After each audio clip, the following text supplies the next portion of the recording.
đồ kỳ panin cần cal chuộc lại đòn mấy cái hay cal công ạ cần chuộc mà đâu thế cơ đã riết đã xảy ra chân về là cần chuộc à cal công ạ chính quy nó tụi cần công đồ nó tin Shillong thì traffic jam nó sát mà cái traffic jam mà in cần cal chuộc à thế là mình chính quy đồ thun pur rồi yang à chuan đồ kỳ panin cần cal lại phong thì Maggi rice and pistol ui khóc bớt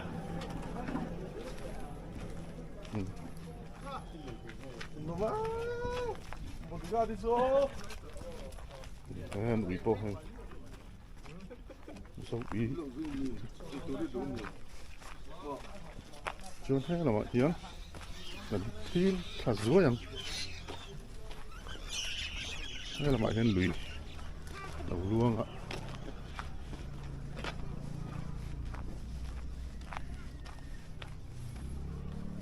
ấy cái lùi của mình lùi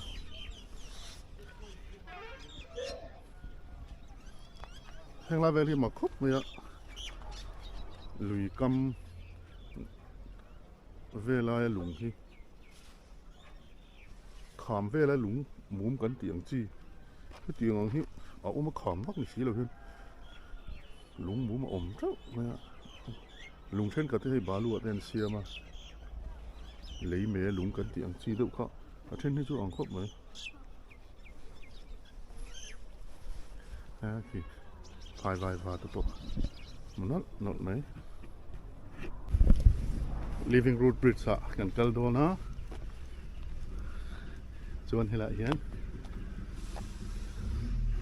câu chuyện về là nấu ta là nấu vết qua living road bridge nấu vết qua mi dọc bụi đâu tour nị về là double về làm chi cả hay lại mi hitu nị là nấu vết mi hitu à té dọc cả anh ấy chuan hay lại hiến apan thang na kong oma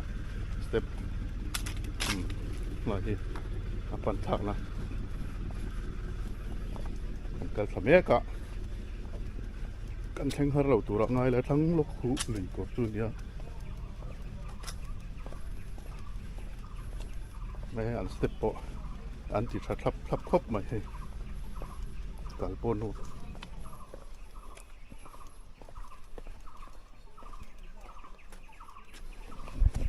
thế này anh chụp thật dễ là cal công thì nó chặt khóc mấy cần thinh cái trép à cần thinh cái trép cái đòn trép tội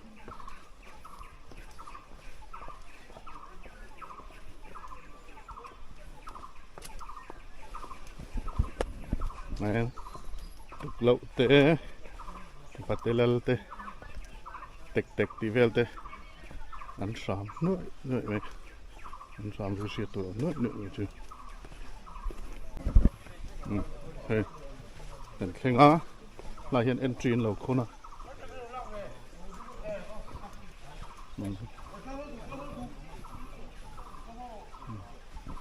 đừng khen để mấy 60.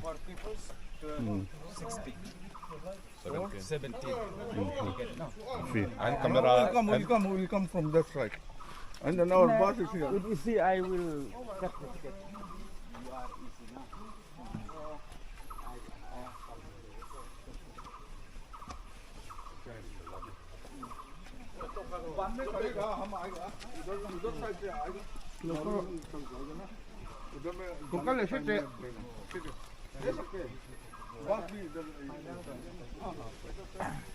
nhớ tập thằng làm tàu làm sốt chỉ nắng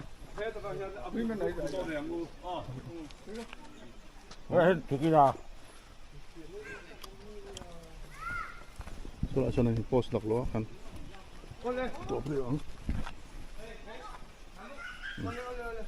cái chỉ nắng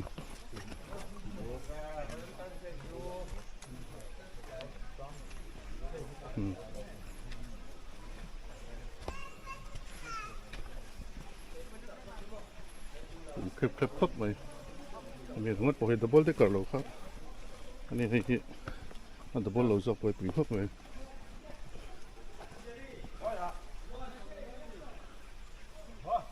इधर देखो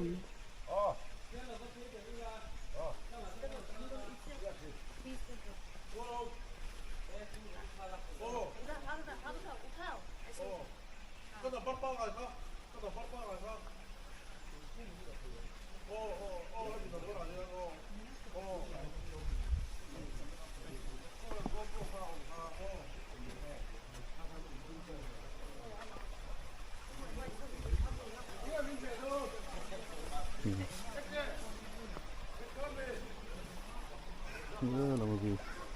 còn chuyện này nó ngồi ở thằng trăng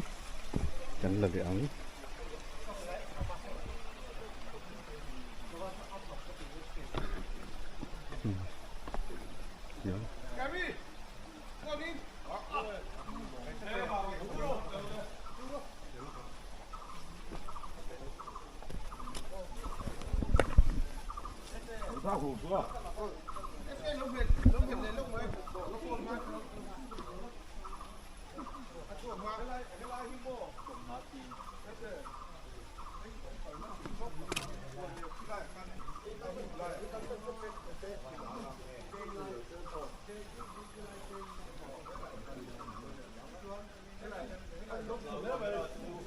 muông xuống chơi nằm cậy anh ấy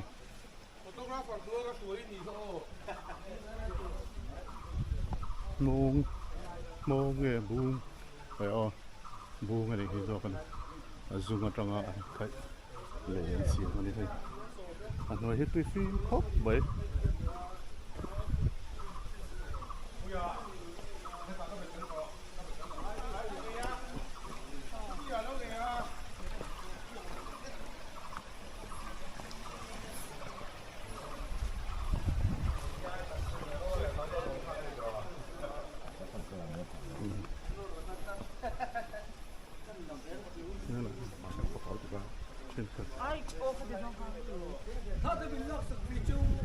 thế cả là đó cái chú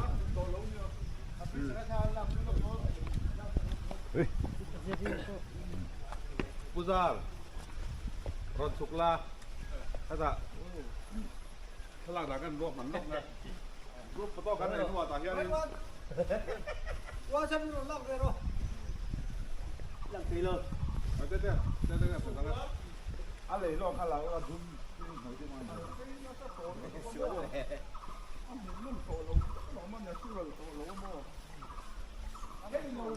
rừng nó sập khóc này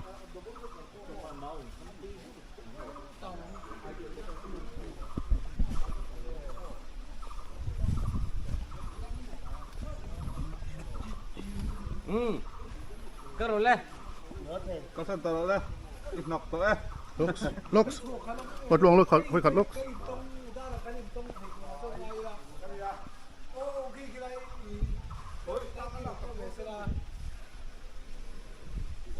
Kaso ro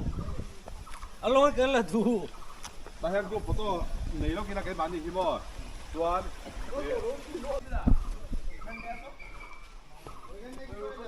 chỗ tôi hiện tắm về anh về đấy cũng về thì nằm trong trong thì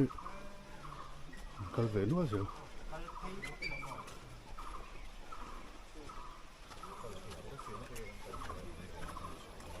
là hiện cái tự do khoai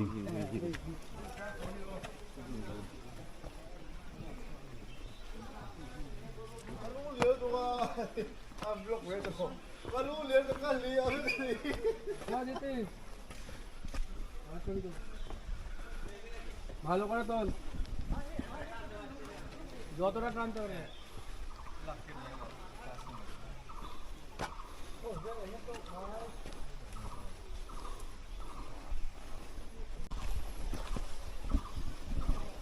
cung lệ nó mà han gần cái là hay khua phải cần hell cua lệ đó nó khua làm phòng phòng han thấy là hay chú step ba hỏi phần thì là bao cắt ra đấy bên cắt ra đấy bên anh tia Hai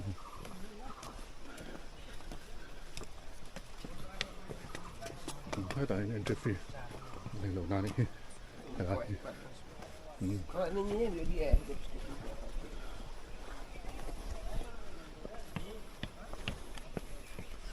cái cái sủi bèo rút mày à nó còn thế thôi điถึงจะไว้แต่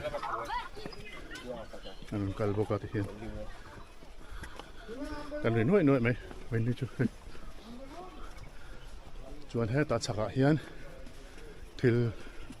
อันเราจัวละเช่นช่วยถ่ายรูปตัวนี้ถ่ายรูปเวกตัวนี้เ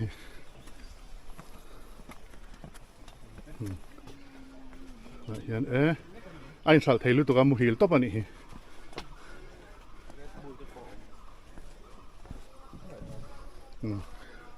อันนั้นเราkalbel zela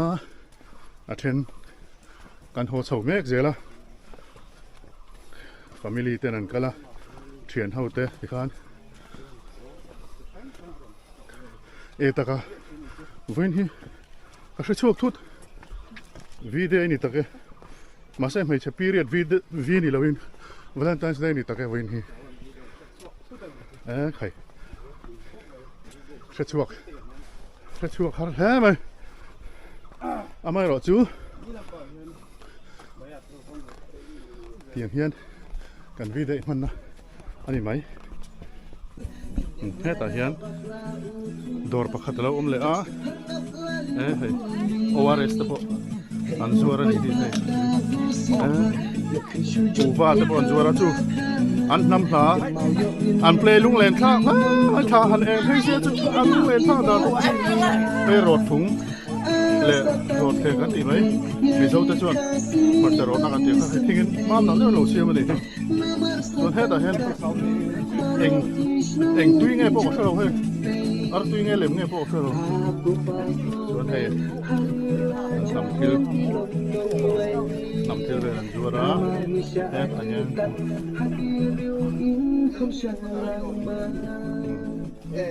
chuan he lama hian a chi dang deu an thalo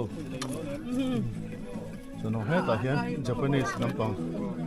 lukhum te an thil zot hi a variety khup mai he lama hian mi za min thul kan tiang type deuh kha he an lo chop le ni chuan he ta in siam ki man lo gok ve char boka khai anh nào không khớp mấy bé lềm tê lùm cổ la lềm tê mồi ngang mấy kan ho sak che nge hei hi container ni om tak nge chuan hei hi che bek box no pong box tan de bon man thayang ani kha no pong box sang tu che ni kha ka don ve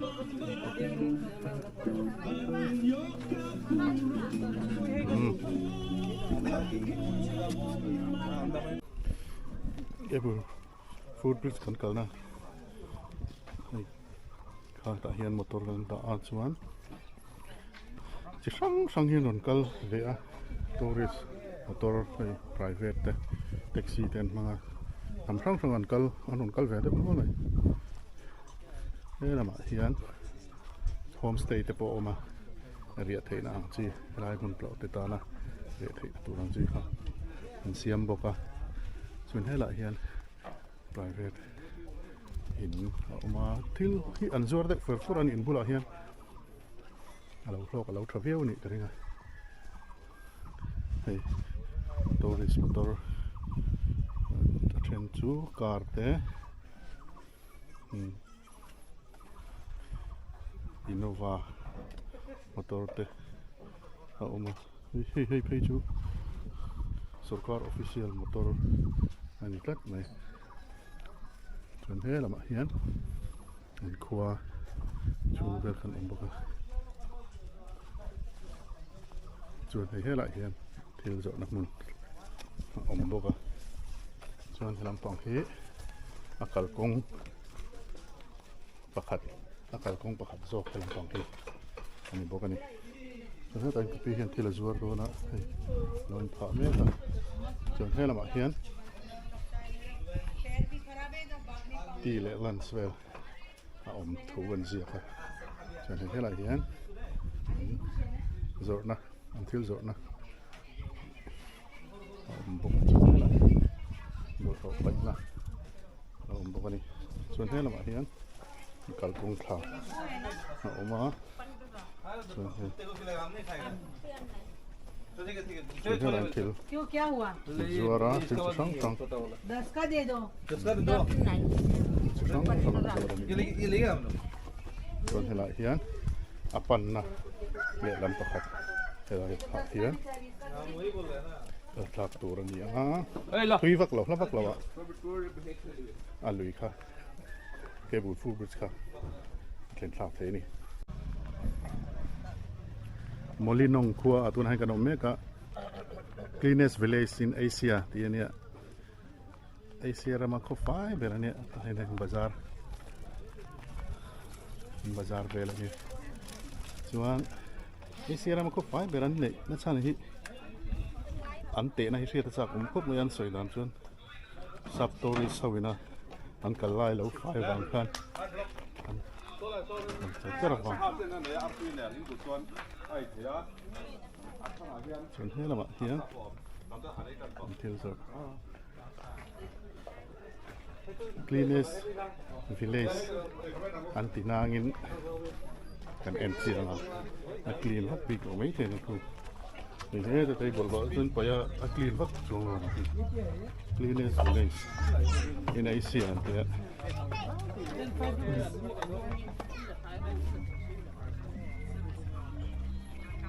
thiếu rồi hít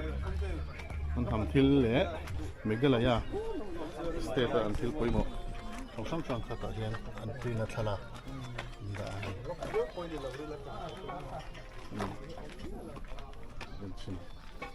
chuan khua hít khó liền tắc anh thì là vậy tình trạng khua về mấy này anh khó lù màn sim hít anh là chieng zali kan choya phi này này hi tầm khóc mấy lại hi chon cái mà này po hiện kan ti về ta nó khóc mấy khâu lụ mặn te bridge lụ mặn có tiếng về ta kan tin sa hay lại anh tin nón đâu khóc mấy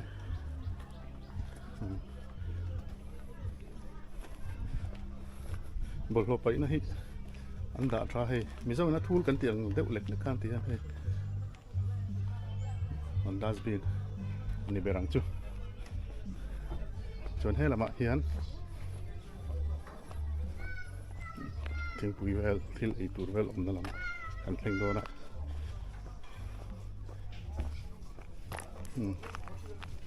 anh khua về cái cần em chiêng ngạ clean véo chun ta sẽ về mà sẽ Mizoram mà hiện hết tiền khua ai phải tầm viên cái ring rây ek te bia te heng ho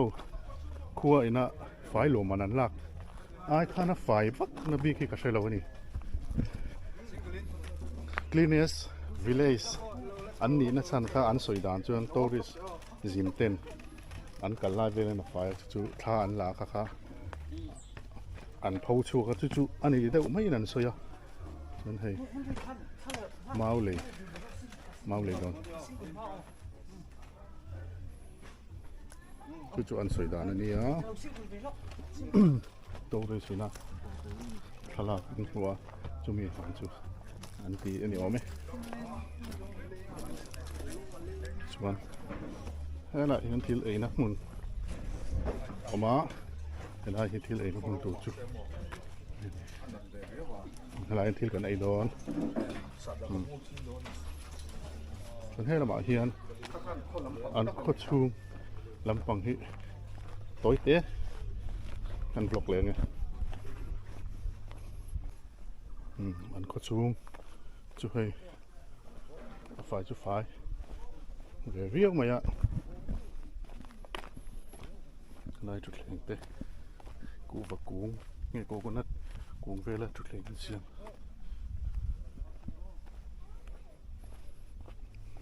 cái tầm bảo hiền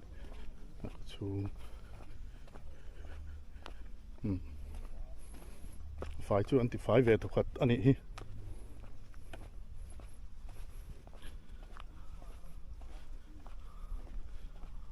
thế là bạn hiền mình sâu tới anh khom đó cũng hiền anh lem lawa nằm đằng hơi công đúng in tlar te a then khi chú anh lia mình sâu chú khom hay còn đâu lang bùi nằm đằng hơi chú công đúng hiền anh tlar là đâu khá đâu tên cả là anh oma chuan hay dustbin chuan hay là hand truck na oma donkey chu kan thlenga hei motor park na hun kan motor park na train kan pan thadon me ka tourist motor tam khop mai hai tourist ke chu sang sang mai kan boka chun hai mai boka chun hai ta hian tourist motor dual mai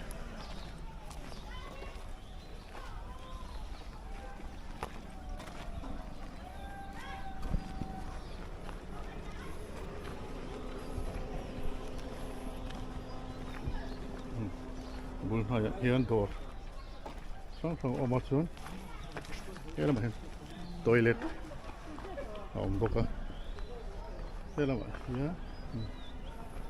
đi qua đây đi chơi nó với cả tạ trên sông anh ấy ek nem lại ek tampon trên sông thấu ek đúng đèn lại liền lâu có trên sông thấu chúng hết mình cứ là tourism bận rộn vô mà cháu bảy tụ tiền này hiền cần phải dễ lắm anh lấy phần nào thì của cầm về là như thế không khóc này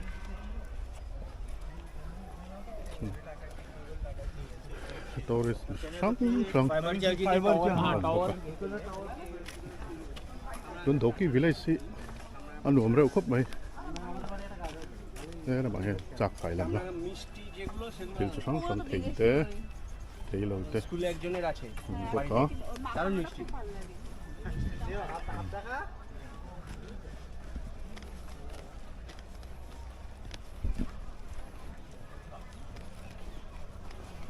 cần phải dễ lắm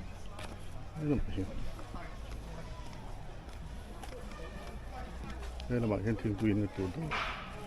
tôi một có bạn hiến thì sáng breakfast and lunch available here đây là cái gì ta đây tại trên này tôi có video mang về đi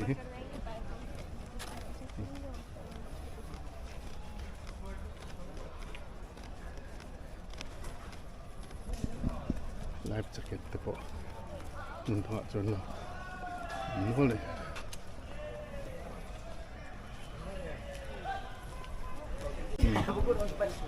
la hian ai tu sang sang an boka chon he la ma te chei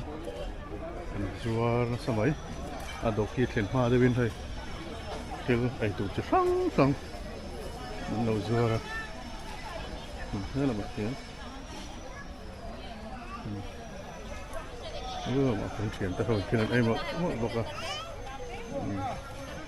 thế là bạn thấy là không thể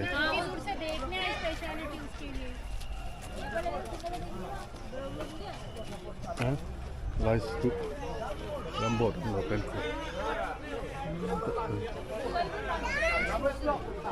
làm bột tập con bên này này thiếu tí năng lâu khóc vậy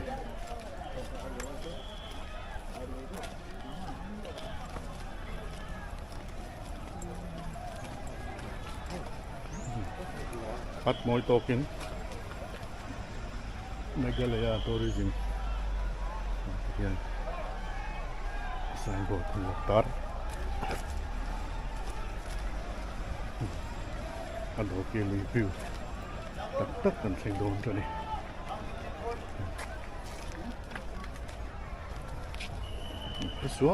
số mấy kan tak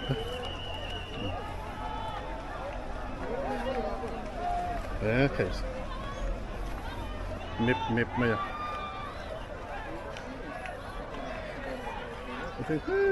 Besin kia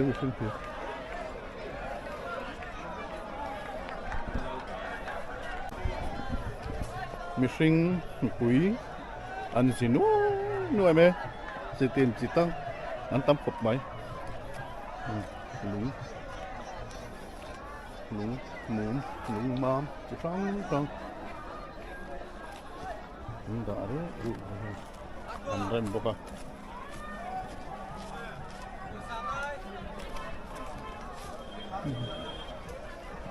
thế tại hiện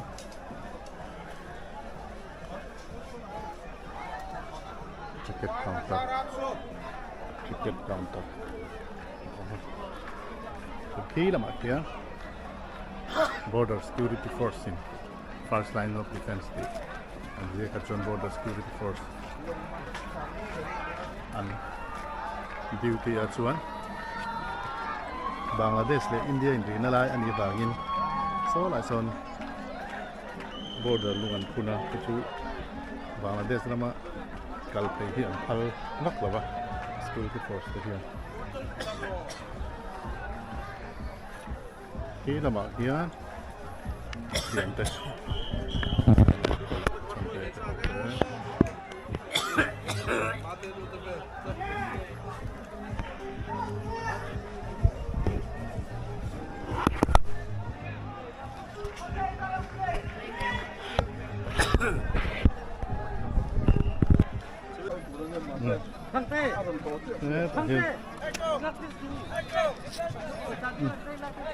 thế tại hiện photographer sẵn tắm đây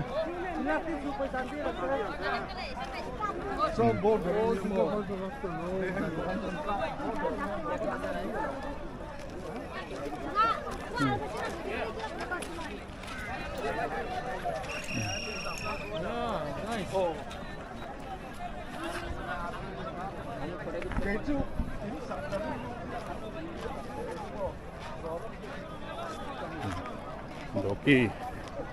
chuồn hơi lửa thân chuồn hơi khá lâu thục một là lồng ăn bèo mét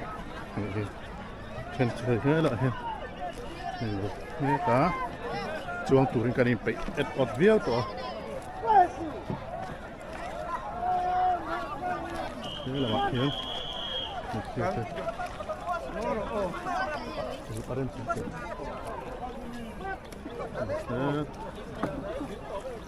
Áp lúc biển người thô. Ye biển á. Áp lúc biển á. Tại hết phạt cái đấu lệ. Tại hết.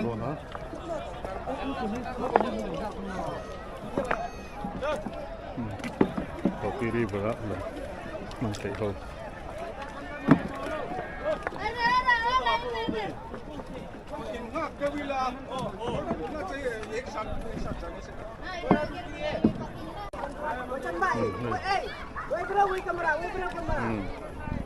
Đây cần chuông trần mét đó.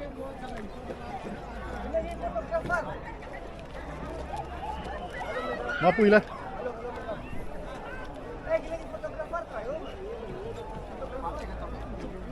Thế là bạn Hiến chuyển từ đầu.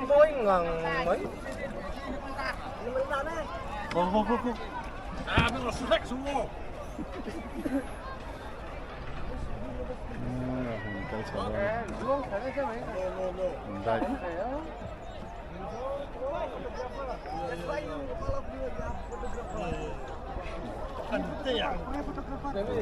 Tùy khu ăn với lăng lẽ rút to bé khu pil đấy chủ lòng chơi pha này khi là mọi kia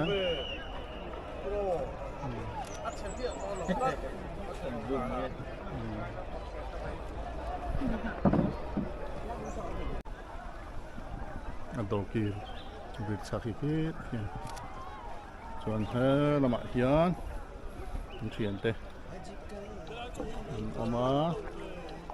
kilo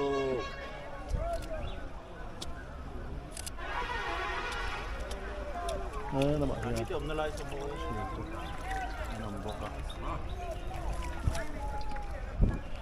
ta khăn ở đó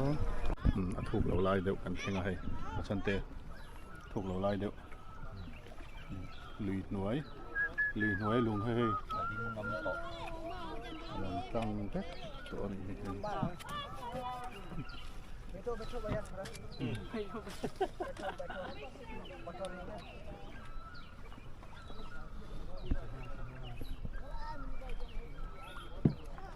lùi chua và lùng khụ một lùng chi lý là đi khụ sao đâu có phu cái lại ăn cho nghỉ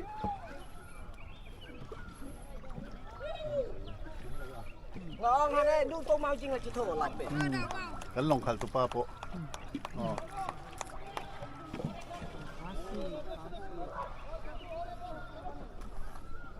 số sang hả rồi nè làm sao mày cái là mặc hiện tên nền anh riết núa là này cái Niat baik lagi mah, gua kau kriak niat baik lagi. Niat baik lagi. anh riết núa mày thì Ayat pinjam dia. Ai sok si flame dia. mình là lẽ mày sang ha po ta khu sang ha anh đâu mày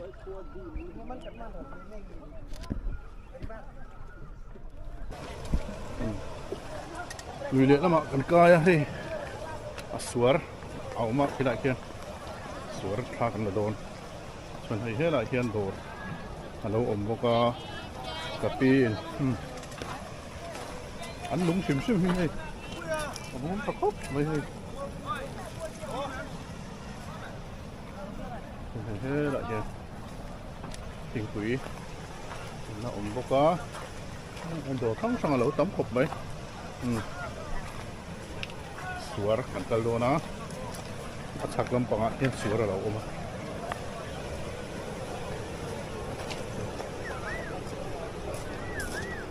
ta ko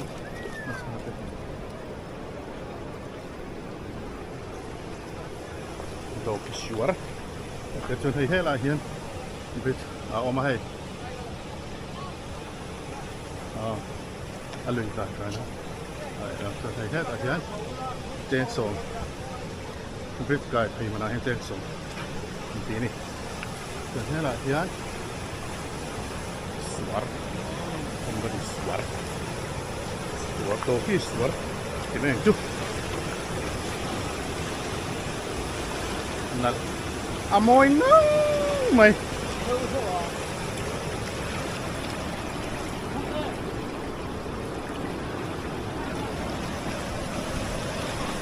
ta hiện cần hoa hiền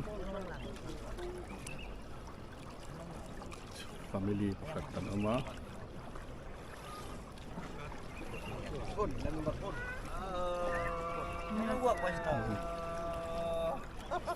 hello bye bye bye bye hello करो हेलो करो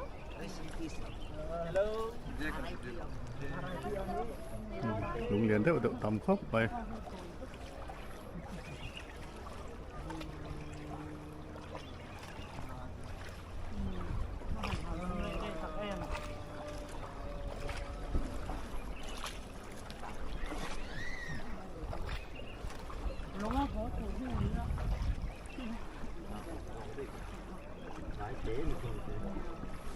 Harula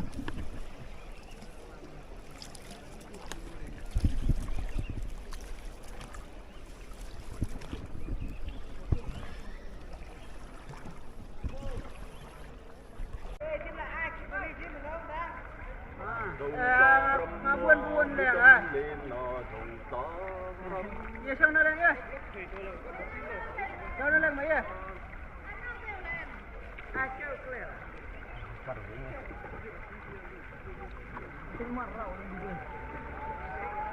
Okay.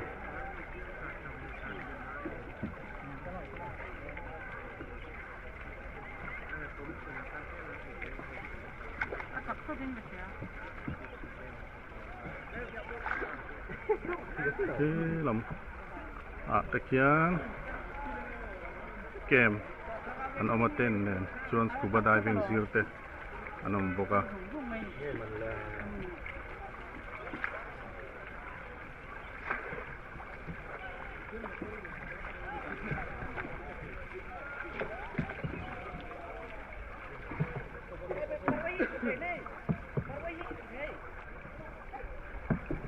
บังกลาเทศไล่ตัวกี้กันกันนะที่เมฆาลายาอินเดียแต่บังกลาเทศกินจีนอะไรอันนี้อ่ะชวนให้เทียนลุงอันเรมาให้มีลุงอันเรมเฮลำปังโซ่ลำปังสุบังกลาเทศทำส่วนลุงเรมเฮลำปังที่อินเดียอันหรือว่ามาที่นั่นอินเทนพวกกันนี่คือไอ้ทุกตะควันไอ้ security BSF ผมบอกอ่ะอันรับเบสวยยังไงไอ้โอ้ที่เฮียนฟอร์เรนอะบังกลาเทศอะเขาเมกันนี่ประเดี๋ยวลุงเริ่มเบียร์ลูกค้าบังกลาเทศรำไปคือเราเนี่ยลำปักที่อินเดียเมฆาลายาสเตทส่วนลุงเริ่มของแค่มีเปียแล้วลำปักที่บังกลาเทศ